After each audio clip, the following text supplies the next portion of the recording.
Friends శీర్షగుట్ట దగ్గర మా petrol అయిపోయింది. ఇక మా పెట్రోల్ బంక్ వరకు నువ్వు వాకింగ్ చేస్తున్నాం. ఏం చేస్తాం, అట్లా పొద్దున చూసుకోలేదు. రాంగ్ వచ్చినా కానీ మంచిగా ఇక పోంగ దుబ్బుకుంటూ పోతున్నాం. ఇక జస్ట్ ఒక 1 కిలోమీటర్లు ఉన్నది పెట్రోల్ పంప్. ఇక పోతున్నాం దుబ్బుకుంటాం. ఏం చేస్తాం మరి, ఇక పరిస్థితి అట్లా వస్తుంది అప్పుడప్పుడు. Hi friends, welcome back to our mini vlog. Friends ఎట్లున్నారు, మంచిగా ఉన్నారా?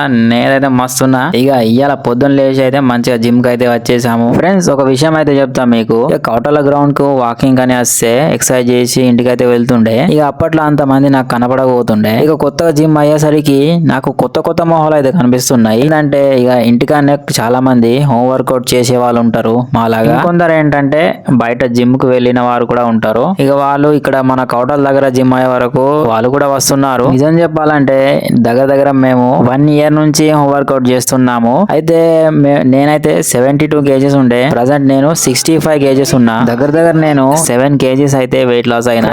ఇక ఈ సంవత్సరం మాత్రం తగ్గేదేలే. ఇక ఇంటి దగ్గరనే జిమ్ అయినట్టు అయింది. ఇక చాలా మంది మంచి ఫిజిక్ మెయింటైన్ చేస్తా అనుకుంటారు. ఇంకెందుకు ఆలోచన చేస్తున్నారు, వచ్చేయండి ఫ్రెండ్స్. ఇక జిమ్ నుంచి ఇంటికి అయితే వెళ్తున్నాము. ఫ్రెండ్స్ శీర్షగుట్ట దగ్గర మా పెట్రోల్ అయిపోయింది.